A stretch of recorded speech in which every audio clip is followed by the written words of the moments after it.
Brand new week of drafts here on Splash Play. Our final 2 weeks where the NFL season gets going, so we got to get some good drafts in. Of course, today I'm going to be heading into another Best Ball Mania 5, competing for $1.5 million to first place. It was a great weekend as well, drafting on drafters with the 500K to first place. Oh, I'm in the wrong. Here we go. I got to go up here. I was doing my drafter setup. Of course, already in a room here. Let me see if I can make the screen a little bigger. Right? Maybe a little. Give me a little more screen, baby.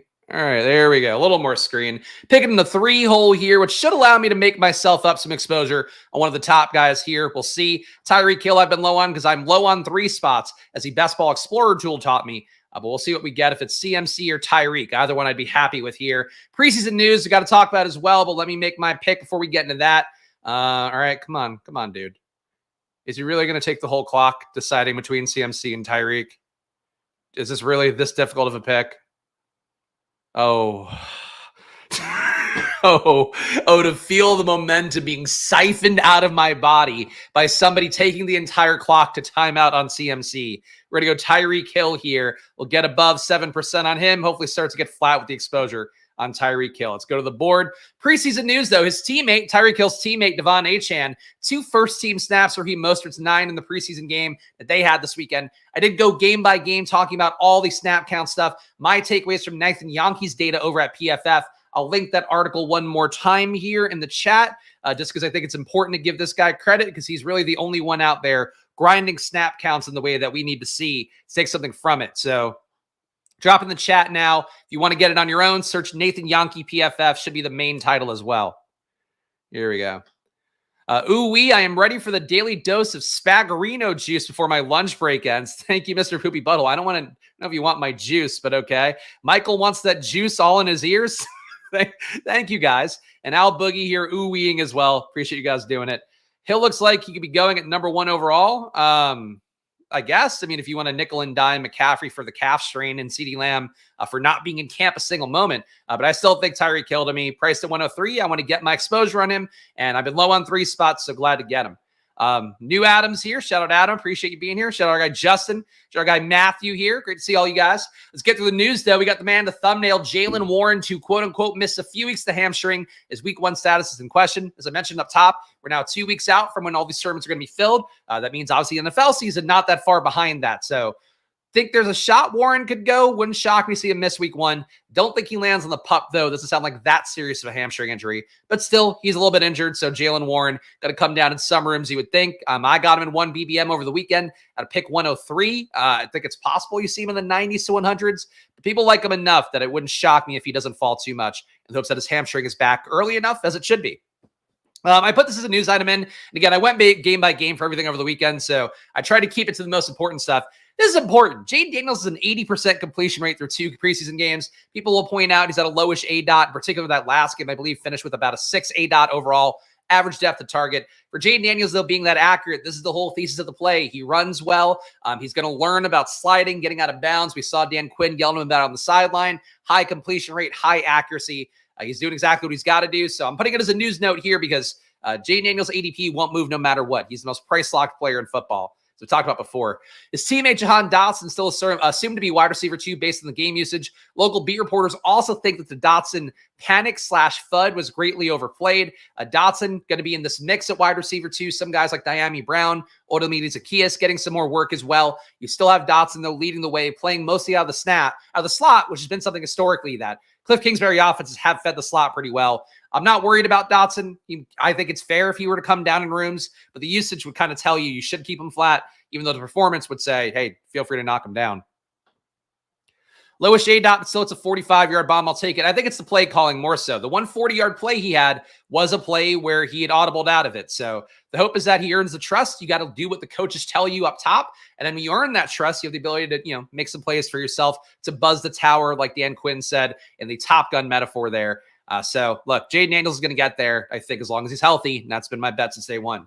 The Athletic beat reporters, as I speculated over the weekend, now have Kamani Vidal making the roster. Isaiah Spiller cut. The usage in that game would tell you that Spiller looks more like he's on the out after leading Vidal in all these various games, all these practice reps for the most part. He then played behind Vidal in that game. Vidal acquitted himself fairly well, even though the social media bag holders of Kamani Vidal defended him a little bit too much.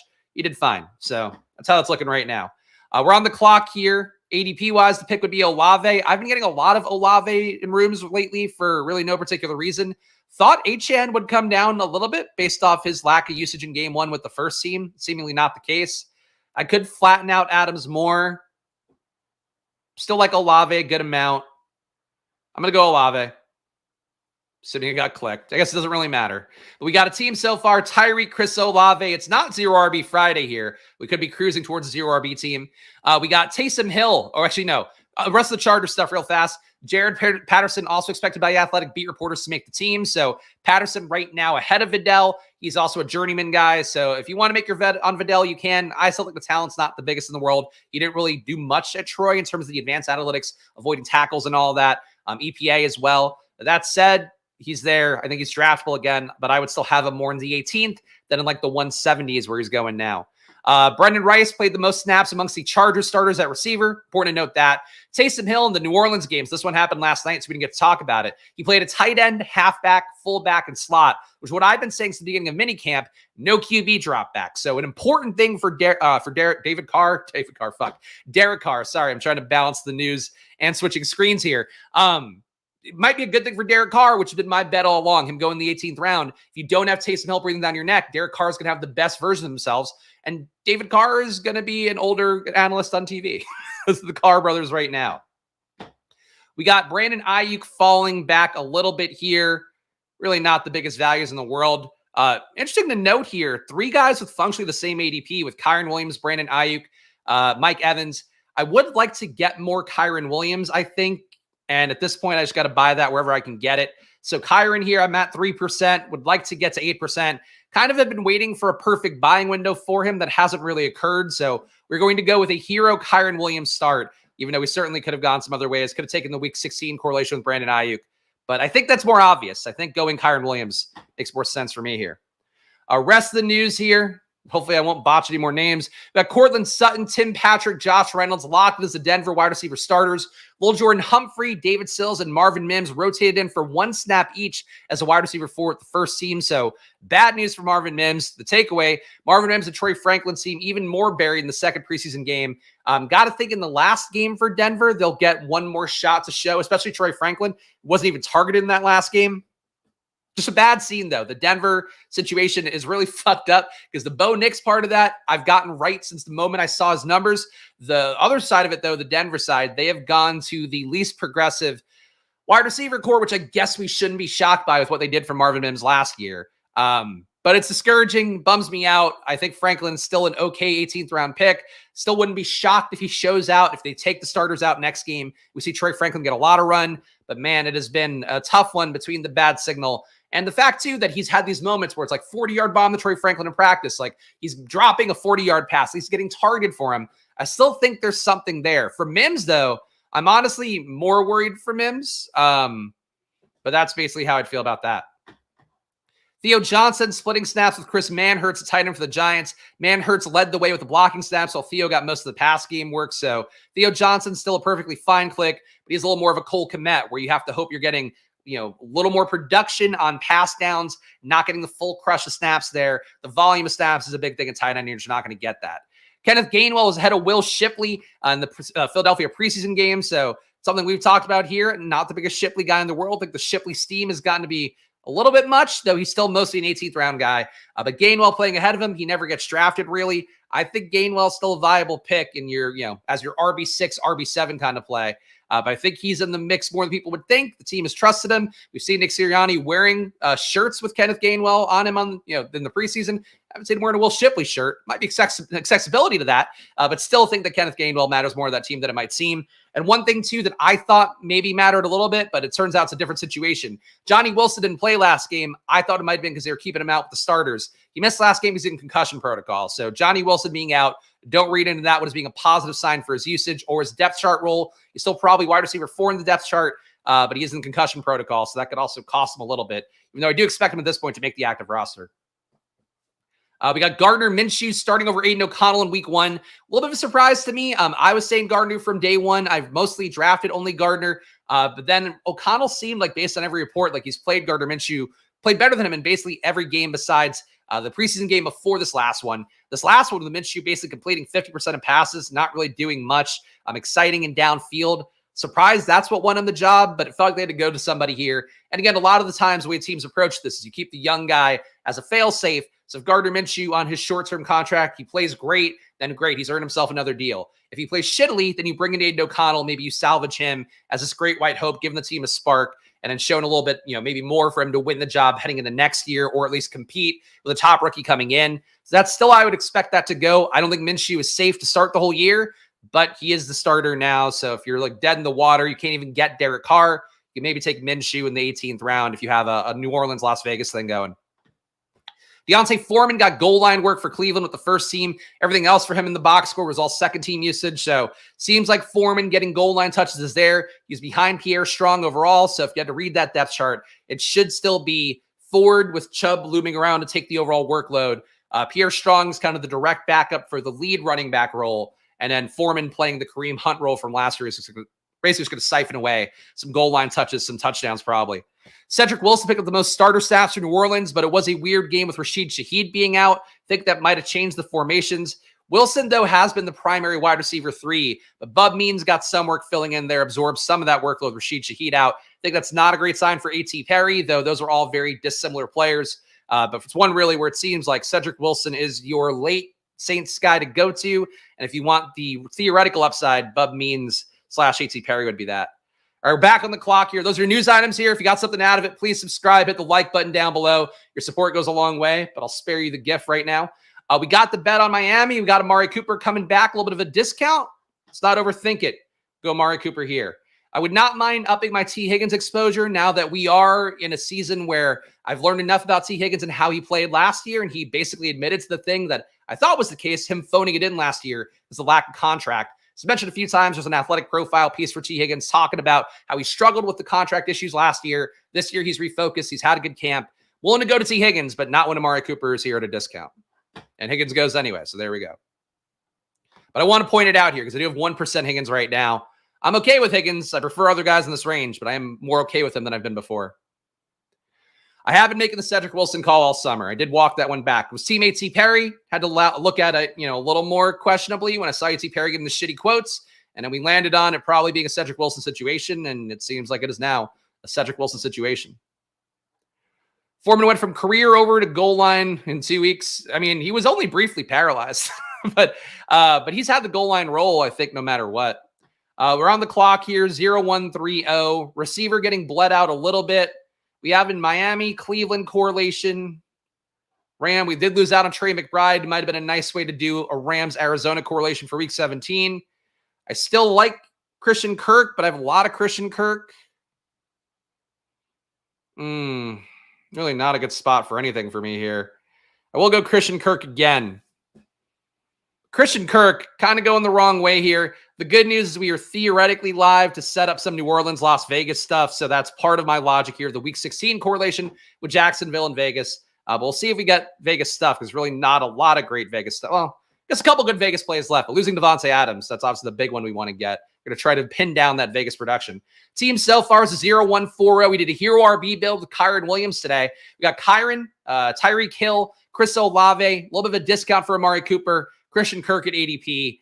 This wide receiver pocket, honestly, might be one where I could see Worthy coming up pretty safely to the 50s, I think, at this point.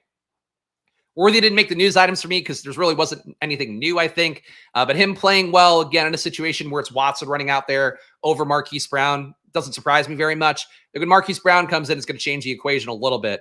But I would say for Worthy, I think in my rankings, I'll probably bump Worthy up to like 51, 52 would be my guess, if I can get him there.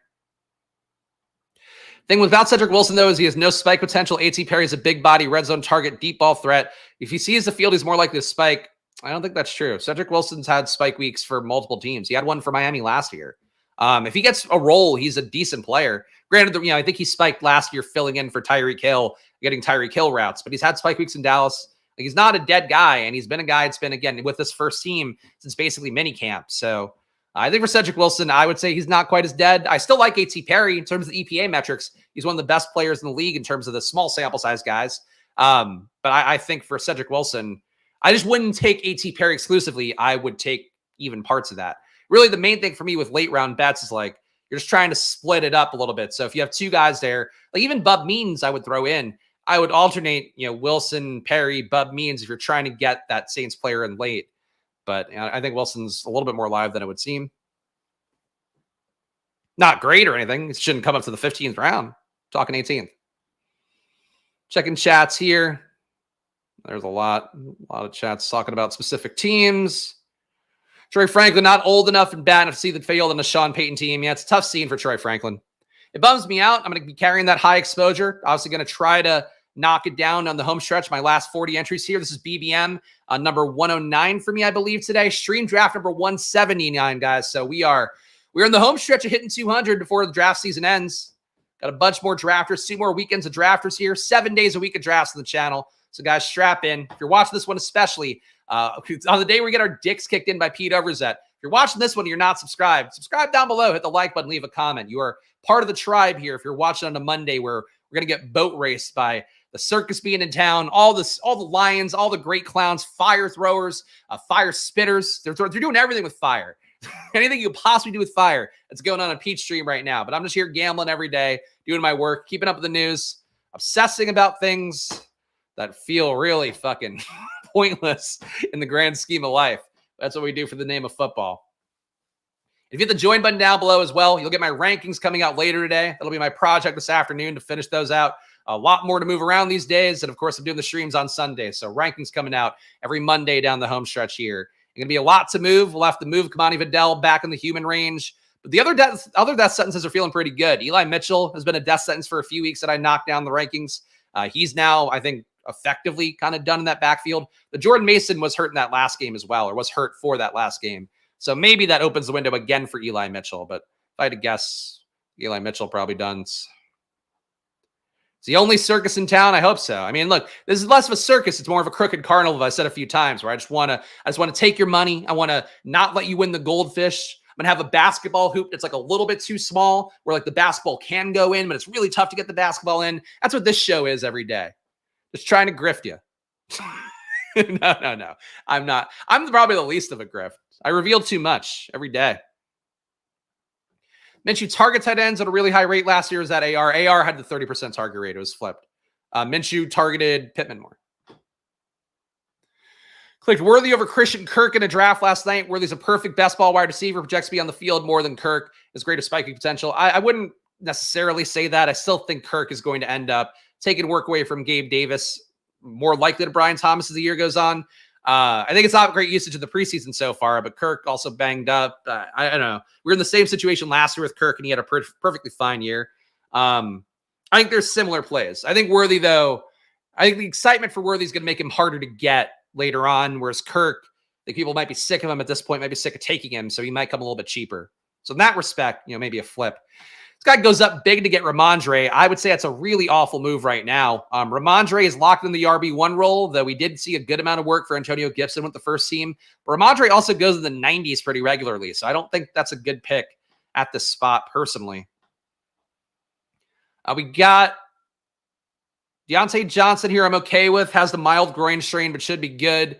Kyler Murray, Stroud, neither really correlates here, though he could build some backdoor Arizona. But I think receiver here makes the more sense. I could stand a little bit more Deontay Johnson. We're going to do that. Actually, you know what? I couldn't get Brian Thomas in. Let's see what we get this next pick, though. You can go to RB, and I'd feel okay about it. I think Brian Thomas or Ingram would also be okay. I shouldn't have reflex clicked Deontay Johnson there. I think we're at a time period where maybe getting the Jacksonville double might have been more of a priority. But who knows? This guy's going up against Zamir White, so anything's possible at this point. Jade Daniels at 73. Drive that price up, boys. Let's go. All right, so tough call here. James Conner gives us the full backfield for Rams, Arizona. Brian Thomas gives us a double here. Evan Ingram gives us the tight end. I think we need the RB more than the receiver, unfortunately. Wish I fucked up. I should have taken Brian Thomas and then also James Conner. Instead, I'm just going to take James Conner here. I'm excited to see Jay nails the 70s.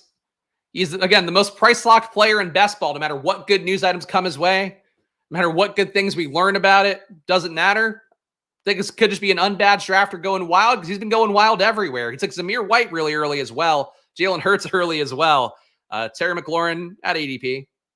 Kyle Pitts early. This guy's just a little reachy, unfortunately. Not a sign of the market. We got James Conner, though, so we have a 0-2-5-0 right now. We've cornered the market on the Week 17 Cardinals-Rams game with RBs, which I do like as a correlation. It's possible both RBs hit. Again, we saw it last year, Jerome Ford and Breece Hall hitting that Jets game that nobody wanted any shares of in Week 17. But also two guys who have really good shares of their offenses. I'm happy with that in this build. And we got 5 receivers. We have Miami, New Orleans, Cleveland, Jacksonville here, Carolina, with Tyreek Hill, Chris Olave, Amari Cooper, Christian Kirk, Deontay Johnson. Just think that Jacksonville double would have made it a bit cleaner, though we did get Week 16, James Conner and Deontay Johnson correlation. So we did okay. But yeah, Brian Thomas there. I would like to get more Brian Thomas, though he didn't come up in this room. So go and pick 78. Lad McConkey. I know our guy Adam's here, so not saying this to tilt you, Adam. I did mention this on yesterday's stream. Really do think Lad McConkey's got to come down a little bit with him only playing slot work. Again, the big bet on him at this ADP is him taking some outside work. In fact, he's been isolated on that on a team that, offensively don't think showed very much in the past game. Granted, with Easton Stick. But I think Lad coming to 81, I'd feel better about him in the 90s. I mean, let's look at this practically here. Lad around Curtis Samuel, Jordan Addison. I think that feels a little better personally. But, maybe some tough CLV for some people out there. Hill Cooper is always nice when it lines up. Hey, I agree. You got no argument for me on that one. Clean, easy Week 17 correlation. Out of the ones we talk about here, of course, Puka and MHJ, if I had to make one bet at gunpoint where I'm like, oh, that going off in Week 17 is absolutely the possibility. I think that Hill and Amari Cooper is quietly 1-2, where that being a thing that's just you had to have to win BBM, I don't think it'd be the most shocking thing in the world. It's a combo, frankly, I probably don't have enough of, given that I've been low on Tyreek and low on the 3 spot overall. So glad to get it here. If you want a Jacksonville double, there's still 600 yards and 4 TDs waiting for you in the form of Gabe Davis. Yay, you know what? If we're going just off the preseason usage, first team usage for him. So, hey, Gabe Davis can work. Lad ADP of 94 on DK, and that's the full point PPR site. But DK's price tags have been hit and miss all over the place this entire year. Like Odunze's been low the entire year. So I don't know how much I would put stock in that necessarily, but that's what I would hope for. Lad in the 90s, I think. Late 80s, I think would be okay on Underdog. Brock Bowers was really hoping we'd get him back. We got the incredibly early Zamir White, a little bit early Brock Bowers. Not going to get the New Orleans, Las Vegas correlation now with anybody good. Because Jacoby Myers, some of you guys might like more than I do. Doesn't do a whole lot for me. Gabe Davis wants us to calm down. Hey, look, first team works, first team work. A lot of people in the Jacksonville beat reporter biz speculating that Gabe Davis might get a lot of intermediate kind of routes, stick moving routes, which is, again, exactly what they want, like what Christian Kirk is. So it's a little bit odd. The Gabe Davis situation overall is kind of odd. So is the Christian Kirk one in parallel. A little bit of a discount on Jalen Warren here, but we have no badge drafters. If I had to guess, they're going to let Jalen Warren go because they're going to be freaked out about him.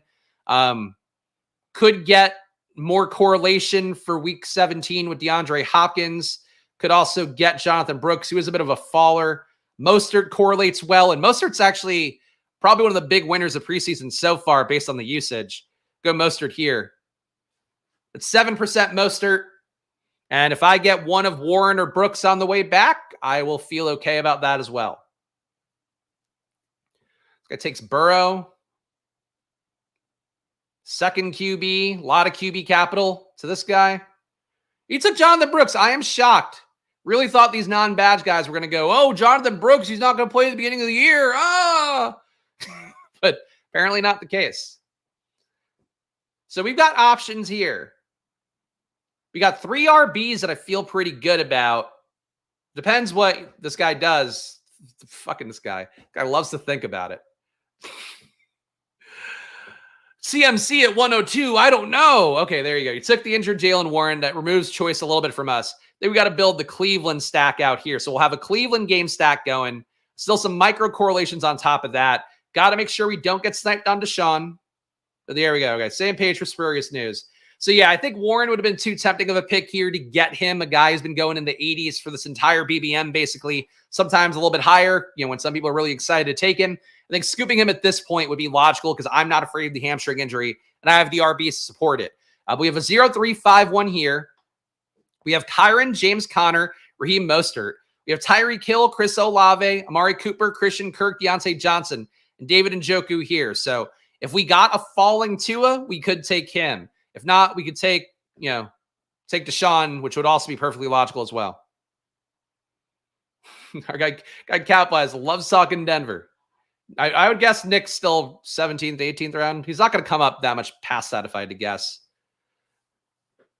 But hey, he's proven out. He's proven out that I had him ranked in the 180s for most of this time period. I had to knock him down a little bit because there were some other guys that had to come up.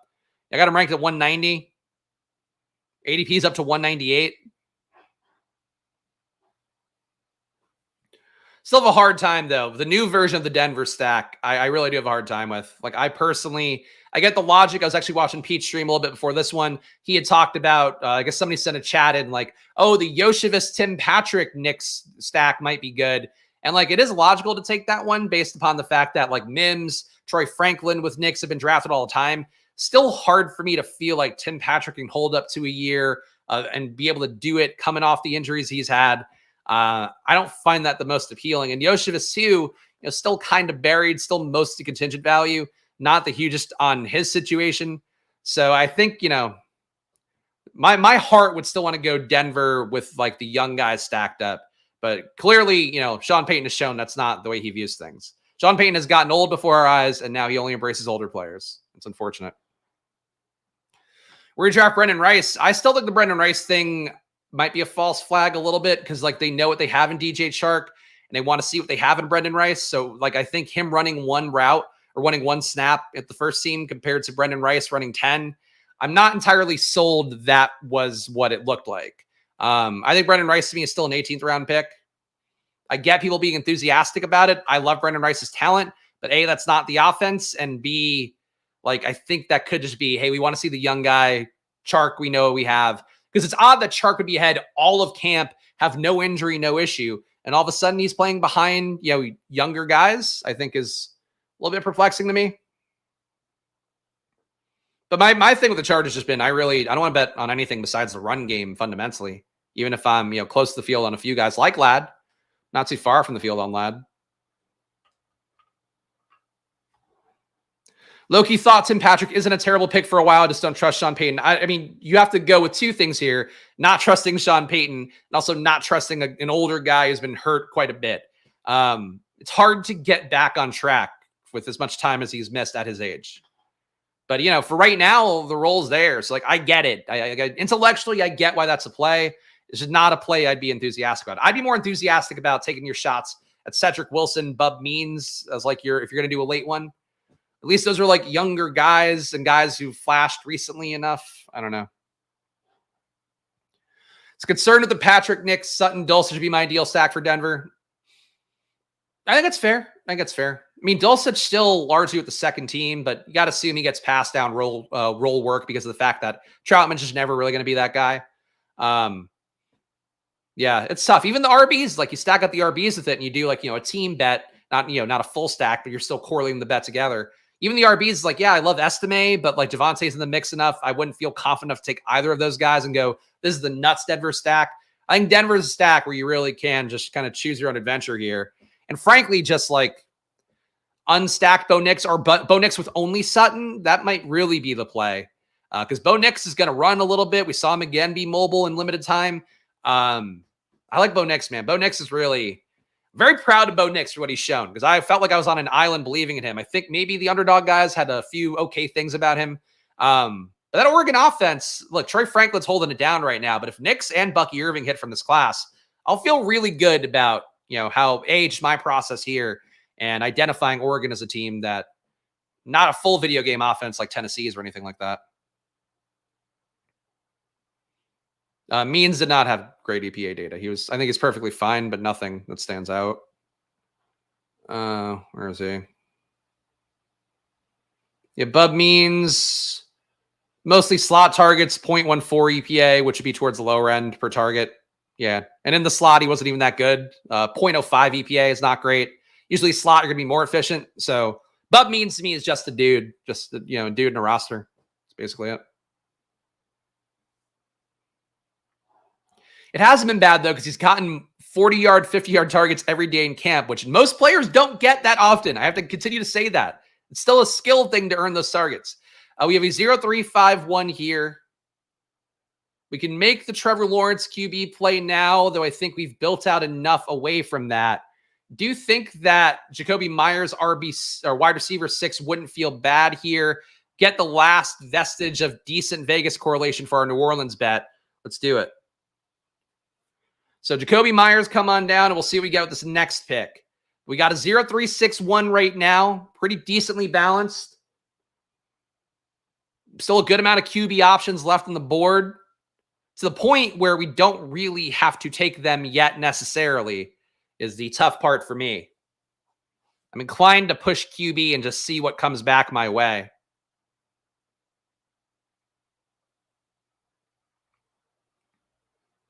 All right, so Jerome Ford goes, who was in my mind as being the pick to fully be done at RB, though I guess the week 6 buys, we do definitely need one more RB, and no matter what. We talked about Gabe Davis earlier. His work would not be bad if we're going to increase the bet on Jacksonville. But I don't think that's the way to go either. Trevor Lawrence, a little bit of a discount. Oh, man, I'm running out of time. I think it's T-Law. Makes it a little bit tougher to take Trevor Lawrence here, given the fact we passed on Brian Thomas / Evan Ingram. But the RBs just don't do enough for me here with having Kyron, with having James Conner, with having Mostert. It's a little bit tough.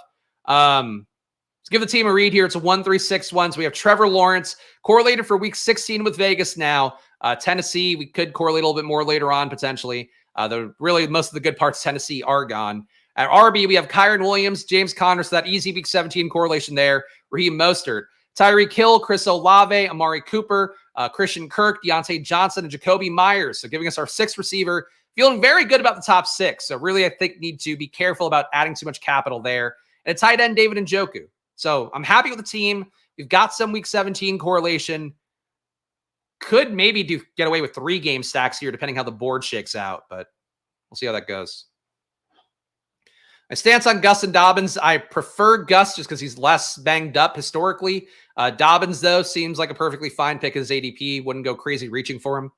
But I think Gus being the touchdown hound, being the Jamal Williams kind of in Detroit type in that offense, assuming the offense can even get to the red zone enough, I think will be a guy that he benefits. So I think Gus is fine. And I don't think Kamani Vidal is that talented. So that also informs my take a little bit here. But Gus Edwards right now is one of my high exposed RBs. In this range, I think he's a pretty good click. Though in this range, though, I like Ford, I like Gus, I like Rico to a certain extent. Not huge on Corum. Prefer him as a little bit of a discount if you can get it. And Zeke and Eckler, I think also fine plays, even though the rooms have soured on them. If I'm doing 0 RB or hero RB, this range is usually one for RB that I'm leaving one part. Adam moved off Lad a bit once Herbert and Lad got hurt. Still fine with the bet. I mean, yeah, you could be fine with it. I don't think it's a dead bet by any stretch, but I think it's to me, it feels like a very overpriced bet right now. But there's enough guys who could point to that. I mean, in that range, JSN with Lockett being banged up, he's become a better bet, I would say. Keon Coleman has earned the first team work, has been steadily involved with the first team. Really, the biggest issue for him is just being mispriced. Like, if Vlad were in that Dontavian Wicks range even this entire time, I would have felt he's like an okay bet. I could still live with him around Curtis Samuel area. But it's getting tough. It's getting tough. Tough scene. Some of these rookies, I mean, we talked about it at the beginning of the year, and I really think it was one of those things where I probably didn't beat the drum of it enough. There were just so many rookies coming in that had merits, whether it be how they played in college or how they tested at the combine or some combination therein and the draft capital they got. We had so many freak athlete rookies, and I think we're kind of seeing now how hard it is to have that many guys hit in a year, or even have good runouts to get good roles. And you're seeing it a little bit now where you have, Leggett suffering a little bit. It was another first-round pick. You have McConkey suffering a little bit. Brian Thomas is a young guy, played in that second preseason game. Some teams might have pulled him out if he were really important to what they're doing. So you can maybe read that the opposite way for Brian Thomas, even though I think he's fine. Like, it's not great signal to have him play another game. So I think there's a lot of guys in this class now that you're kind of seeing. And of course, your Roman Wilsons, like all these guys, like even Burton going early enough.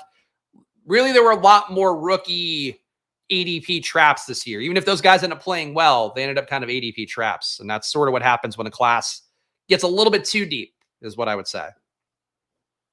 Trey Benson, I moved down aggressively. He's got to move down even more aggressively. He didn't play third downs in this game, which is part of how I thought he could get there. If he's behind Amari DiMercato for third downs, he should probably be priced in like the 150s. So Benson, mostly James Conner contingent value at this point. Him coming down in rooms, might want to let the falling knife go, but right now he looks like mostly just contingent value, which was the risk for him this entire time. But Benson down at 138 here. Could go lower. Charbonnet honestly should also go lower. That's neither here nor there. All right, we got a pick coming up here. Nothing too exciting on the board, though. One bet we could make. All right. We got Mooney on the board. It doesn't correlate with anything, really. Could take the fourth RB here. Though these guys, well, at their prices don't really make the most sense. Let me sort by ADP to make sure I'm not missing out on anybody. Going Stafford early wouldn't be crazy with our Rams-Arizona bet. I think I'm going to go J.K. Dobbins, though. Feel like with this team, I should probably target a late season breakout. But I think these guys, like, barring injury, these guys all should be able to go. And really, we need somebody who can just fill in for week 6. So Dobbins, I expect him to be healthy in week 6. I think he has an outside shot of being healthy all year. But he rounds out this RB room in a way that makes me feel okay about it. So that's what we're going to go with here. And then, well, next pick. Next pick, we might have to reach a little, unfortunately.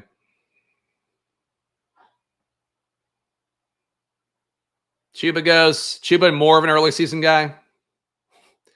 RB room straight from the nursing home. Kyron Williams is young. I mean, the back half, sure. But these are all guys with established roles. Like, I don't know.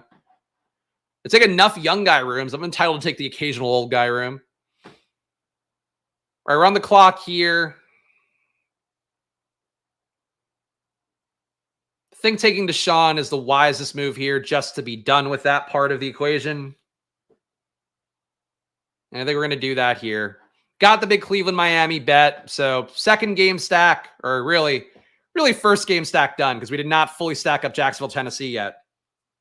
We got Lawrence and Deshaun Watson at QB. At RB, we have Kyron Williams, James Conner, Raheem Mostert, and J.K. Dobbins. At receiver, we have Tyreek, Chris Olave, Amari Cooper, Christian Kirk, Deontay Johnson, Jacoby Myers. The tight end, David Njoku. Bucky Irving, again, I don't know if this is like unbadged drafters being crazy people, because this guy has been a crazy person the one hole throughout. Bucky at 145 doesn't feel like an incorrect price tag for me, knowing that he's already RB2 for Tampa Bay and has acquitted himself well in 2 preseason games. Right? I don't think makes sense for this team with Mostert. I mean, like, I don't think, yeah. You could chase the Mostert Achane thing from last year, I guess, but now you have Achane there. I wouldn't want to take Achane and Mostert at their ADPs. Guess you could, but I don't think I want to. Thoughts on Charbonnet going lower? Felt like he has a decent role. The role has gotten worse as the preseason has gone on. I think he was a better bet when it was an ambiguous backfield. We just didn't know how they were going to go. They've shown a lot of signal for Kenneth Walker that they've not shown for Charbonnet. Even the last game for Seattle, they played Charbonnet, not this last one this past weekend, but the one before that. They played Charbonnet, sat Kenneth Walker. If it's an ambiguous backfield, which is the hope for a new coaching staff coming in, then you want both those guys to be playing or both those guys to be sitting. They sat Walker, so... to me, Walker is, I think, a priority buy in that range now. Where did he go? He's normally going 60s to 70s. In this room, he went 66. I think he's a priority buy in this range right now.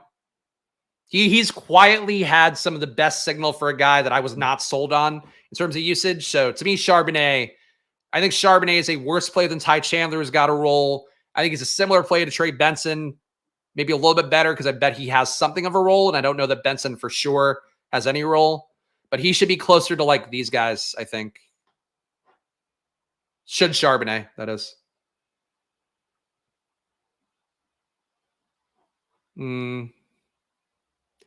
Ray Davis would really suit this old RB room. Well, he goes at 150 now to this guy. Again, really, this is going to fuck up how I do rankings today because there's been a lot of guys reaching early for players that I think should be earlier. Like to me, Bucky in the 140s, that's logical. Ray Davis in this range, also logical, given that Jalen Wright's been going there this whole time, and he's pretty clearly contingent value to most of what his value would be. But I think it's mostly just guys being over aggressive because they're not badge drafters. But a weird time. Jaleel McLaughlin didn't mention the news, but he quietly got some decent signal. It was basically him and Javonte Williams with the first team for Denver. So Jaleel McLaughlin, I think, looking good. Estime still coming for something there. But if he were coming for something, probably more so coming for Javonte Williams / just general goal line / third down work. But McLaughlin, I think, showed okay in terms of the usage. We're going to take another bright side from Sean Payton. Oh, of many bright sides, of course, that he's brought to the table. Surprised it's taken this long for Bucky and Ray to rise. I mean, they've been two of my highest exposed guys, so I'm happy to see it. It's tough. Like I really do fundamentally believe an RB room, especially like a 0 RB one, with Bucky, with Ray Davis, with Marshawn Lloyd. Like I think those three guys, along with your mix of Ford, Chase Brown, these are guys I have like a lot of exposure to, and I really believe are the best version of these RB rooms. And I would like the market to catch up on all of it. The Lloyd part's not going to happen, though. Even though Lloyd's for sure going to make the roster, even though Lloyd's likely going to be healthy for week 1, people are now, I think, going to be spooked off by Emmanuel Wilson looking good. And Wilson might now make the roster as well as RB4 for Green Bay. The teams that may have terrible CLV. I have a few with really good, but a lot with really bad. I think that's fine. Again, CLV is not what's going to win you tournaments. It doesn't hurt, but it is not the thing that's going to win you a tournament. We have our QBs done, kinda. We could add another receiver, but a lot of critiques of my old room. And who's more valuable to this team? Marshawn. I am dollar costing Marshawn down for the record. I decided over the weekend, I don't feel like I'm wrong about Marshawn Lloyd. I think the markets are terrified of him now. I think the bet's exactly the same as it has been. Nothing has changed. If anything, the Packers kind of looking like shit. So they looked awful in the last game without Jordan Love starting. They also looked awful in practice against Denver on Friday to the point that like every beat reporter from Green Bay and Denver said Denver smoked the Packers in that practice. I think they might need to go to Marshawn Lloyd at some point just to give him juice, give him some upside at that, out of the backfield. So I am dollar costing Marshawn down. I will still be 33 to 40% of him on the year. Risk, whatever, but he's usually my RB5, RB6 in rooms that can handle it. So I can handle it. That's basically how I feel about it. We have the little bit of a Rams-Arizona bet. We could increase that here.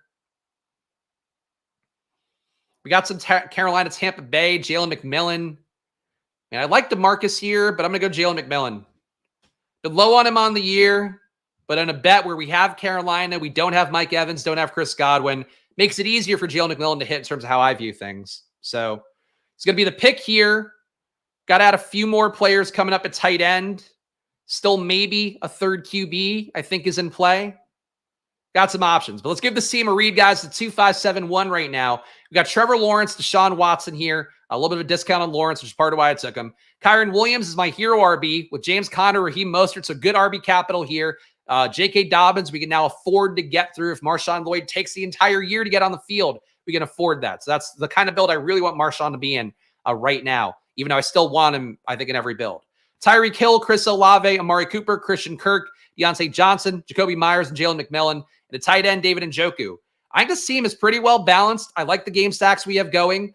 I have a rough idea of what my end game is to increase the game stacking a little bit more. I'm happy with the team. Sometimes Hero RB makes me feel a little bit off, and I feel like I could have gotten a little matchier at points to really give this team like the pure upside. But I like this. You only need players to draft players that smash where you draft them. CLV doesn't actually reflect that or accurately reflect that. That's a good point. Look, CLV, I think, makes you feel good. And if you have teams with high CLV from May, like that might matter a lot. But ultimately, you could get good CLV on players that aren't good. So, like, Your hope is that the market is right and this rise is what's going to lead to this guy being great in the year. But it's very possible it leads to just the guy coming up and he ends up busting even harder at a tougher ADP. So you're better off than the other teams that took about the higher ADP. But having good CLV doesn't mean your team's a killer. So that's a good point. And it's one I probably should say more of. But misspelling Marshawn Lloyd's name all offseason, it makes me feel a little racist. What, not capitalizing the S? Yeah, he does. He does have the middle capital there. But I wouldn't be mad at you for it. I think Marshawn would forgive you. He's just happy we're talking about him, I think. But yeah, really, Marshawn Lloyd, I was thinking about it, doing some drafts on Saturday night, and I was like, this price tag's down on him. I just don't believe he's a worse back than everybody around here. Still think Marshawn, to me, he hasn't proven it yet, so he should probably be behind Bucky Irving at this point. He probably should be behind Ty Chandler, even Jaleel McLaughlin, Braylon Allen. If you want to put him behind there, you can do that. The guys who have shown that they are locked into RB2 roles, though. Braylon Allen did kind of have Isaiah Davis coming for his work a little bit in that last game. You can put Marshawn Lloyd behind those guys. I just still don't think he's a bad pick. He still has like all the fucking juice in the world. And if people are going to be spooked off by injuries and not seeing it in a game, I think that's EV for me with what I know of him. So that's the hope. Sam Darnold goes to our guy Nolan at 177. Maybe a little bit of a panic click, I guess. He's got Addison. Where's Darnold's ADP up to now? This is going to be one of the tougher things for me to rank this afternoon, to be honest. He's at a 189 ADP. Wow. I don't think he should pass Carr, Bryce, Rodgers. Personally, I don't think that should be the case. But it's happening. We'll see. We'll see how that works out. I like Darnold, man, but Darnold to me, just like, I guess people were that concerned about JJ McCarthy taking the job, which they should have been. But the way JJ McCarthy took the job wasn't going to be like, oh, Darnold's playing pretty well, McCarthy comes in. It was always going to be, if Darnold's hot, they keep him on. So like the situation just hasn't changed for Darnold like that much. Besides the fact that he might, he's obviously going to be the week 1 starter, and that's now confirmed. It's a tough one. A.D. Dillon's quads will choke Marshawn Lloyd into sleep, so he'll never see the field. Hey, look, he's apparently been a good mentor for Marshawn. Thought we could get Tyler Boyd late as a Tennessee bring back. We're not going to do that, but that's fine. Derek Carr here, given our bet on New Orleans, bet on Vegas, and the fact this doesn't feel like the greatest 2 QB room in the world, I think we can go with one more here. So we got the 3rd game stack theoretically, even though we didn't get the Tennessee part yet. I think we'll get that hopefully down the home stretch. These guys make their picks.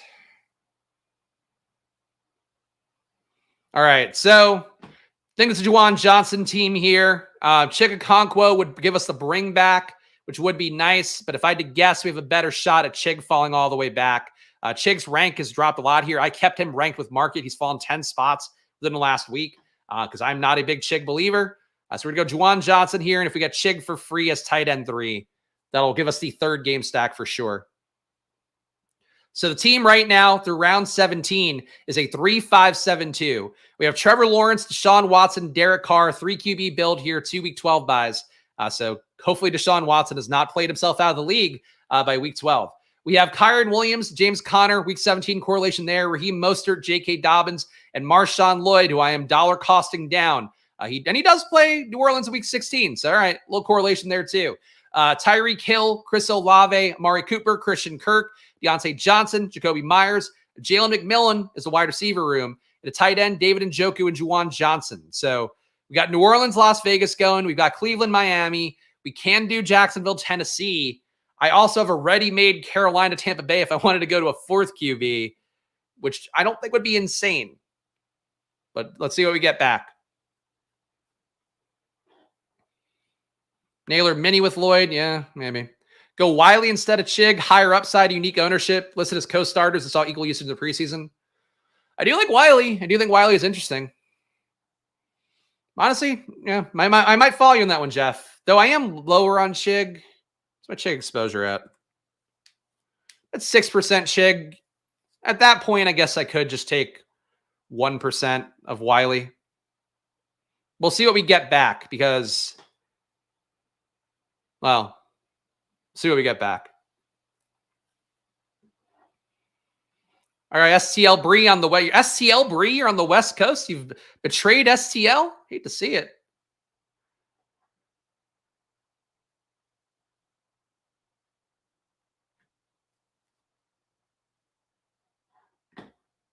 And Bree, also, I know your team review too, but I'm going to get to it. I am buried in everything right now. Doing 7 days a week of streams and also having to deal with a child on the weekends has made me fall behind on team reviews over the weekend. So if I owe you one, just stay tuned. You'll get it probably by end of day today.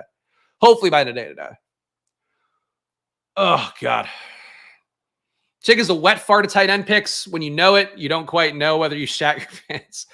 I think Chig's okay. I'm not as down on Chig as others. Mo Alley Cox still probably not a draft pick, even if you really want to get Indianapolis correlation for AR. I would take Kylan Granson over Mo Alley Cox at this point in his career. But yeah, I would say that for Chig, I think he's an okay pick. I do think Wiley has a shot of usurping a role from him. I don't think we should have been drafting Chig like he's the for sure part of Tennessee stacks. And that's been the way he's been drafted. So if I were to critique Chig, that would be the way I would do it. All right. I think I'm going to go 4 QBs here, guys. If these next 2 guys don't take Bryce Young, I think I'm going 4 QBs. Because having 4 game stacks gives us access to 4 game environments that could theoretically be outliers in week 17. And I feel like the third tight end is just optional at this point. I think where I would have fucked up in hindsight would be taking Trevor Lawrence at all, though he does prop up our QB median projection a little bit. I think I should have taken Jerome Ford over him. I guess, well, Ford went the pick before, but like could have maybe switched this around and done it that way. I think Lawrence would be the misstep here that I made because I just didn't build out Jacksonville, Tennessee enough. But hey, we'll figure that out when we give the final team a read here. So I'll spot grab the Patrick Nick stack. There you go. This guy's just grabbing late QBs. All of which correlated, though, to his credit. So red badge drafter doing a red badge drafter thing for once. All right, Roshan goes. Again, I think we have the game stack here, so I don't know why I wouldn't just add Bryce Young on. 4 QB build's not my usual, but we have good capital at every position. Our top 6 receivers and 120 picks. We got an elite tight end. Juwan Johnson's undervalued. I think we go Bryce Young here. No, I don't mean to click all the things. There we go. Bryce Young, final team here. 4 QB teams historically not good, or I'm misremembering. They're not as good because usually you don't hit the draft capital right, but I think I hit the draft capital right to make it work. The 3 QB performs the best because you have 3 game stacks. If you can get 4 game stacks, that's fine, I think. But again, the misstep here was Trevor Lawrence. So let's go through it here. It's a 4-5-7-2. We have Trevor Lawrence, Deshaun Watson, Derek Carr, and Bryce Young. So 4 QBs here. Don't think we really needed 4, but the opportunity was here to get the other game stacks, so we're going to do it. We have Kyron, James Conner, Raheem Mostert, J.K. Dobbins, and Marshawn Lloyd. We have Tyreek Hill, who's part of that Cleveland-Miami game stack. Chris Olave is part of my New Orleans-Vegas game stack. Amari Cooper is part of Cleveland-Miami. Christian Kirk is part of that Jacksonville stack. Deontay Johnson, for some reason it's not showing these guys are correlated, but because it only does 3. Deontay Johnson is stacked up with Bryce Young with a Jalen McMillan bring back, and Jacoby Myers is our bring back for New Orleans, Las Vegas. Then we have Cleveland, New Orleans here, so we got 3 game stacks and a bonus single stack on top. Just should have not taken Trevor Lawrence, and I could have made myself a little better at receiver or tight end. That's the fuck up here, but that's the team, guys. Team slaps. It's unique. It's unique. I'll give myself that. 1 draft and done today. Tomorrow, probably a doubleheader, guys, but please hit that like button and subscribe down below. Of course, new drafts here every day on Splash Play. Literally every day at 11 a.m. I'll be doing a draft. This weekend had some fun ones on drafters, and if you want to get a lot of in-depth preseason news breakdown stuff, watch the beginning of yesterday's video. I think the drafts overall are fun, but the beginning of the video, I went pretty deep on everything from each preseason game, using some of the data out there from Nathan Yankee at PFF. Underdog, promo code SPLASH. For some reason you haven't deposited Underdog, do it right now. Use that promo code. You get to $250 in bonus cash. You can draft an Underdog, and right now there's going to be overlay in some tournaments on Underdog. Their marathon, their sprint, they're looking particularly bad. BBM is going to fill no matter what, but of course, good EV on Underdog, good user experience is what you're hoping for. And of course, if you haven't drafted or you have deposit Underdog, please deposit on Drafters. Drafters, another site as well. Very high chance of overlay. In fact, I was texting with the co-founder yesterday. So last year, Drafters filled 76%. So they had 24% overlay. This year, they're expecting, again, 75% to 80%. So you're probably going to get what I talked about, about 400K they're putting into that tournament, maybe, 300 to 400K, and they're aware of it and they're not concerned about it. So I would say for drafters, if you want to make the most of your EV, getting the overlay on drafters is going to be a very big thing. So go to drafters.com, use the promo code SPLASH for a $100 deposit match, and enter the Drafters Million $15 entry fee for 500K to first place. And that is the one where they're going to be putting in a lot of money for the overlay on that one.